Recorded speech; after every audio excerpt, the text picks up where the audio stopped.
Sa bawat sulok ng mundo ay may Pilipino. Minsan pa samahan nyo kaming bisitahin sila. Ito po si Paring Ray. Tampok natin sa hapong ito, pelikula at pulitika, pinasok ng isang Pilipina sa South Korea. 2005, nag-umpisa ako mag-TV. Lumabas ako sa mga shows sa TV and then dire-diretso na yun hanggang 2012. 2010, when they first offered me a seat, not for the assembly but for the Seoul City Council. Sa City Council po ng Seoul. Katanyaga na tagumpay ang tinatamasa niya. Paano nga niya nakuha ang lahat ng ito sa lupain ng mga banyaga? Before I went into politics, 2012, nagbo-boom yung career ko sa show business. Dalawa yung naging movie ko, both movies, 5 million viewers. Nagsilbing boses ng masa, naging kinatawan ng mga emigrante sa South Korea. Back then, the only thing that I have is yung advocacy na magkaroon ng voice yung immigrants sa politika or sa lahat ng aspeto ng buong Korea. Ang daang kanyang tinahak at mga pagsubok na nilampasan, sama-sama nating alamin at gawing inspirasyon. My husband passed away last 2010. It was a tragic accident. He was trying to save yung nalulunod namin anak na babae. He saved our daughter. Hindi siya nakalabas sa tubig. Kami po ay OFW dito sa South Korea. Mahalin at subaybayin ang Biyaheng Langit! Tinatayang mahigit sa 12 milyong Pilipino ang nabubuhay sa labas ng Pilipinas. Ito ang kanilang mga kwento. Pauwi na ako, konting tiis pa. Dala ko ay ginhawat kay gandang umaga. Aangkas, paring Ray, sa biyaheng langit.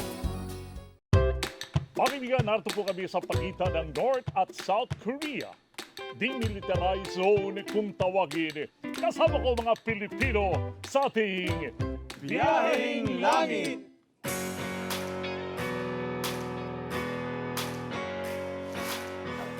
Hindi madali maghintay at maningning sa larangan na kanyang tinatahak.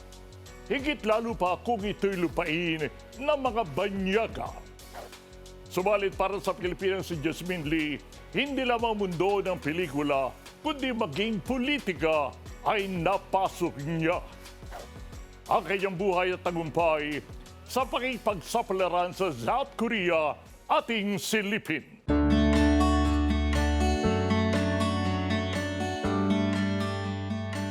Sa South Korea ay may isang Pilipina na hindi nangarap at umasa na mapasok ang mundo ng politika. Subalit tila naging guhit ng kanyang kapalaran ang maging isang politiko. Siya, si Jasmine Lee. Tumbong Maynila at laking Cavite si Jasmine bago nakarating sa South Korea. Yeah, simulan po natin the Congresswoman sa Pilipinas. And saan po kayo sa atin sa Pilipinas? Actually, pinanganak sa hospital ng Maynila, lumaki sa Cavite, lumipat ng Davao nung mag-teenager. And then all throughout, before ako nag-move to Korea, nasa Davao na po kami. Yeah, batang-bata kayo nung umalis kayo sa Davao. 11 or 12 years old kami lumipat ng Davao. 11, 12. Sa Korea, I was 18 when I arrived in Korea. Sa Davao nakilala ni Jasmine ang Koreanong kanyang pangasawa na naging dahilan upang makarating siya sa South Korea. Yan sa Davao, doon nyo na-meet ang yung naging husband? I met my husband. I married him, magta-third year college ako. Medyo maaga kasi ako nag-school. So, 16 years old ako ng first year college. So, nung mag-asawa ko, third year college ako. Who was working, I was a student.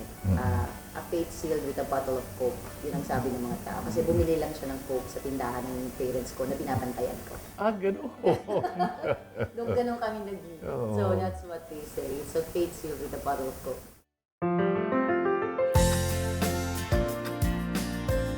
Bagamat magkaibang langit pinagbulan, mabilis na nagkaunawaan At nagkapalagayan ng loob sina Jasmine at ang Koreanong Mr. dahil na rin sa marunong itong magsalita ng Ingles. May mga pagkakataon na naging pagsubok rin kay Jasmine ang magkaibang kultura na kanilang kinalakihan. Hindi ba kayo nahihirapan sa lingwahe nila? The good thing is, marunong siya mag-English, magaling siya mag-English, which is yun yung nagiging problema ng mga nagpapakasal sa Koreano these days dito sa Korea. Kasi maikli masyado yung time na nag-meet sila, tapos hindi sila magkaintindihan. I mean, in my case, marunong mag-English yung napangasawa ko. Nang makating po kayo sa Korea, hindi ba ho kayo nagkaroon ng culture shock dahil sa sudden change ng kultura? Nung una, kasi ang mahirap kasi dito, parang baliktad sa atin eh. Kasi dito, when you're married to the eldest son, automatically, ikaw na yung kasama mo na sa bahay yung in-laws mo. Kasama ko pa sa bahay ngayon, hanggang ngayon yung in-laws ko. Yes, for the next 20 years na kami magkasama. So, yeah. Yeah, wala kayong part na kayo lang mag-asawa sa isang bahay, lagi kayong may kasama. And then, syempre, pagkain and the language, yun yung naging problema. Kasi, okay sa asawa ko, yung in-laws ko, hindi sila marunong mag-English. So, yung language barrier nandun na. Part yung culture nagiging problema mo, but because hindi nga kayo magkaintindihan, I mean, yun yung pinakaunang malaking problema. Pagkain, medyo, nung una, that's sa start, hindi naman. Tapos, happily, mabait yung mga naging in-laws ko. Yung asawa ko rin, dalawa lang sila magkapatid. Puro lalaki pa. So, nung dumating ako sa bahay, I was considered as the daughter. Kasi the daughter they never had.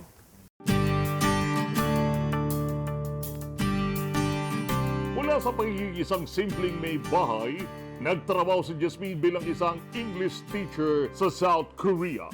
Dito, housewife, syempre. Lahat ng mga Filipina women dito, usually, pinakauna naging trabaho is English teacher.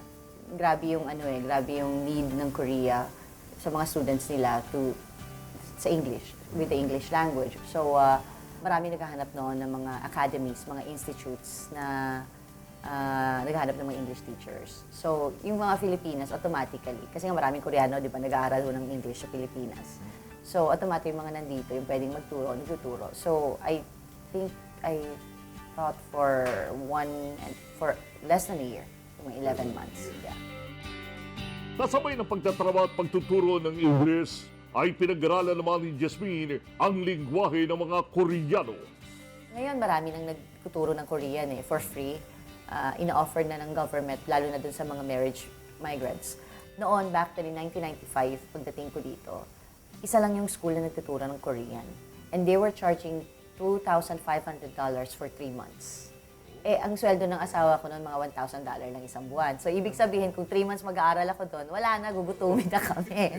So, what I did was, ako mag-isa. Newspaper, sulat, nanonood ng TV, nag-aral ako mag-isa. I mean, noon hindi pa CDs. Yes, self-study. Hindi pa siya CD, cassette tapes pa, yung pinakikinggan ko, pinag-aaralan ko, and all of those stuff. Ang daang tinahak ni Jasmine patungo sa pagiging isang politiko sa South Korea at ang mga pagsubok sa kanyang buhay na kanyang dinaanan.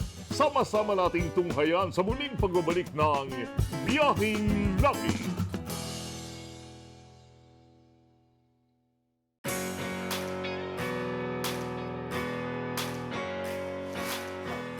Mountains do not rise without earthquakes, ang sabi nga. Gaya rin ng kung paanong ang lahat ng panalo ay pinaghihirapan ng bawat manlalaro. At ang bawat tagumpay ay bunga ng mga pagsubok na lalampasan at napagtagumpayan. Gaya ni Jasmine Lee na mula sa matinding pagsubok ay bumangon at nakatagpo ng katagumpayan.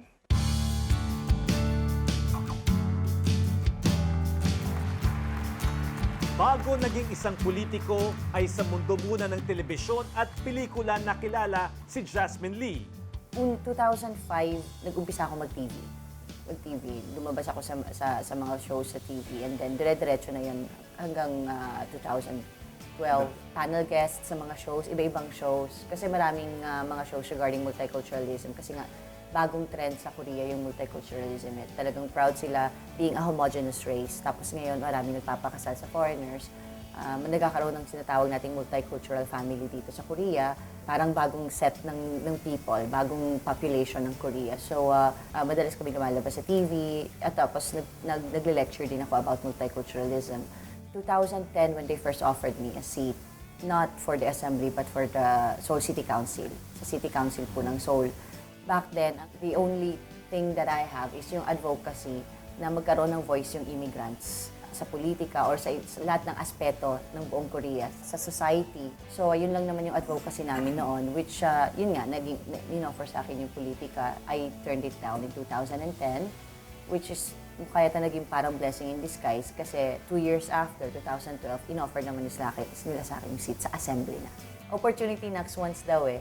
Pangalawang offer na sa akin sa politika, yung National Assembly. And this is the National Assembly, you're on the national level, sabi nila. Tanggapin mo kasi you being there, it's not what you can do or what you cannot do, but being there itself is already an inspiration to a lot of people, lalo na sa mga imigrante na kaya nilang marating yon. Pero pagka binanggit ho ninyo, in-offer sa inyo, ano ito, bali appointed? Sort of proportional representation. Para siyang sa party list system ng Pilipinas. Quite different. Kasi yung percentage ng party, ng boto na nakuha ng party overall, yun yung magiging, kung ilan yung percentage na nakuha ng party overall, yun yung magiging numbers ng mga proportional representatives ninyo na papasok. So, what's important is, dapat nasa pinakamalapit sa 1 yung number mo.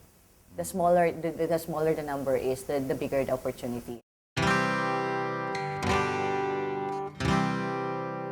Mga immigrant citizen ng Korea ang kinatawan at pinagsilbihan ni Jasmine bilang boses nila. Yung mga naging citizen na nagpakasal sa Koreano na nag-change na ng citizenship to Korean.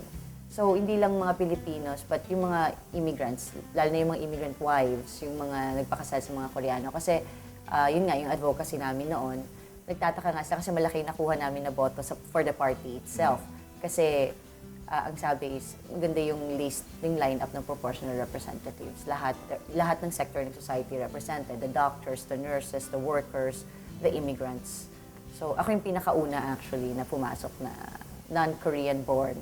Yung number 1 proportional representative namin, she's the first female scientist yata po ng Korea. So, lahat, yung mga representatives na nakuha, lahat sila, they're representing the part sa ano nila. They're representing the part, yung the best of the part of the sector that they are in. Iba't ibang proyekto rin na may layuning tumulong at magbigay inspirasyon sa kapwa ang pinasimulan ni Jasmine. Meron akong dream school po. May second batch na ako ng dream school ko. Pinagawa ko yung dream school. Meron akong mga Filipina women. It's a school for migrant women. Para dun sa mga marriage migrants, kung matitawag at mga kinasal sa Koreano. It doesn't matter kung anong nationality mo, tinatanggap namin. I have 20 students. Kasi yun yung na-realize ko sa buhay ko eh. Ang daming opportunity sa Korea. Kaya lang dahil nandun lang sila sa place nila, hindi sila exposed sa dami ng opportunity. So parang ang trabaho na kinukuha lang nila is mag-translate or mag-work sa multicultural centers, lahat ng work na regarding lang sa multiculturalism. Whereas, ang dami-daming trabaho sa Korea, ang dami-daming mong pwedeng gawin. Kaya lang hindi nila alam kung anong gagawin nila. So they needed the exposure. So ang ginagawa ko when I made the dream school, every month, one time, nagmi-meet kami. Tapos, dinadala ko sila sa mga places, sa mga, like, big corporations. Mga places na hindi nila mapupuntahan kung nandun lang sila sa sulok ng mundo nila. Big corporations, yung mga malalaking multinational corporations natin, like Samsung, LG. Dinadala ko sila sa mga government offices, yung malalaking agencies ng gobyerno, for them to see kung ano yung possibility, kung ano yung pwede nilang gawin, for them to find out ano yung dream eh. Kaya ako siya tinawag na dream school for them to find out their dreams. Ang unang tanong ko sa application form is, what is your dream? And the saddest part is, may isa doon sumagot, my dream is to have a dream. Wala sila, I mean, they don't know na kung ano yung kaya nilang gawin dito sa Korea eh. So yes, kasi yung mga Filipinas dito, we're strong. At saka may edge ang mga Filipina other than in comparison with the other nationalities kasi marunong mag-English. Dito po sa early years ninyo, meron na siguro kayong legislation na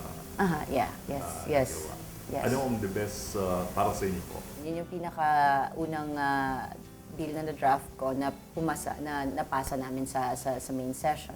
And it's for the comfort women. Usually, family-oriented yung mga laws na pinapasa ko, of course, and the multicultural families, of course, sa yung immigrant sector ng society. Kasi maraming mga lawsuits na fina-file yung mga comfort women against Japan. And we noticed na hindi sila itinutulungan ng gobyerno, na walang support for the lawsuits that they file. So, ginawan ko ng law. So, the government should pay or should help them, should support them with the lawsuits that they file with sa mga gastos. Hindi kayo nahihirapan ng champion para sa mga comfort women, despite na alam na Pilipino po kayo. Actually, mas malaking naging help yun kasi kahit sa Pilipinas may mga comfort women. So isa tayo sa isa ang Pilipinas sa biktima, kasama sa mga biktima. So gumagawa kami ng network ng mga parliamentarians who will support the advocacy ng mga comfort women. Masasabing malayo na ang narating ni Jasmine pagdating sa larangan ng kanyang tinahak. Subalit ang hindi alam ng karamihan ay isang matinding pagsubok ang pinagdaanan niya sa buhay bago niya naabot ang lahat ng ito. My husband passed away last 2010. It was a tragic accident. He was trying to save yung nalulunod namin na anak na babae, yung daughter ko, and he saved our daughter. Hindi siya nakalabas sa tubig. Opo. It was a family vacation, so nandun lahat buong pamilya. So it was tragic for the whole family, and it was in 2010. Yun yung pinakamalaki kong worry, kasi yung anak kong babae, kasi na-televise yun, it was in the newspapers, hindi pa wala pa ako sa politika, hindi pa masyadong sikat, but it was in the newspapers back in 2010. So, syempre, parang masakit sa loob nung anak ko na, yung parang sinisisi niya yung sarili niya, kung hindi dahil sa kanya, di ba, nandun pa yung dati. So, lalaki siya na nakikita niya sa newspapers and everything, so it was... Nakalulungkot naman po na marinig mula sa inyo. I'm sorry to hear that, na aksidente pala nangyari. And paano kayo naka-coop up dun sa recovery? Actually, the kids helped me recover. Yun yung kasi parang yung husband ko yung nag-iisang angkla ko sa Korea. He was the reason na nandito ako. And then, okay sana kung dahan-dahan mong marirealize na mawawala yung asawa. Yung biglaan kasi yung pagkawala niya. So, mahirap. But, bakasyon noon that time, nung mawala siya, nung madisgrasya siya. And talagang nagkulong lang ako sa kwarto na hindi lumalabas. And later, bigla na lang early in the morning, nagising ako na maingay sa kusina. And then I saw my two kids na nagluluto, nagpe-prepare for school. Sabi ko, life goes on. I have to stay tough for these kids. Kasi sila nga, ayaw nila akong istorbohin eh. So sila nagluluto-luto sarili nila. But life goes on. Sila rin yung nagpatayo sa akin. Maituturing na ring matagumpay na Pilipina si Jasmine Lee, kung kaya naman isang payo ang kanyang iniwan para sa mga nagnanais na sumubok din ng kapalaran sa South Korea. Para doon sa mga narito, isa lang yung like ko sinasabi sa kanila every time mag-aral kayo ng Korean. Kasi yun yung pinakamalaking edge dito. Pag nandito kayo, alam mo, maaabot mo lahat ng pwede mong abutin as long as you understand that and you speak the language. Kasi dito, you gain the respect of Koreans. Kung gaano kalaki yung knowledge mo with the Korean language, ganun kalaki magiging respeto nila sa'yo. That's how I see the culture. For Koreans, pag nag-effort ka na pag-aralan yung language and i-understand yung language nila. So parang malaking respeto sa Korean culture and Korea itself. So malaking respeto na pumupunta sa'yo, which is what I felt sa akin in my part. Pag magaling ka mag-Korean, talagang makukuha mo agad yung respeto ng mga tao. So, and then you can get the opportunities. I got the opportunities I had because I speak Korean. Ayoko na matanggal sa mga Pilipino na nandito. Yung pagiging masayahin. Yung pagiging masayahin natin, yung pagiging matatagang loob. Kasi Koreans medyo madaling give up, kaya mataas yung suicide rate natin. So, yun hindi mo makita sa mga Pilipino. So that's something, yun yung mga trait na kailangan natin. Yung mga pupunta din dito, yun din.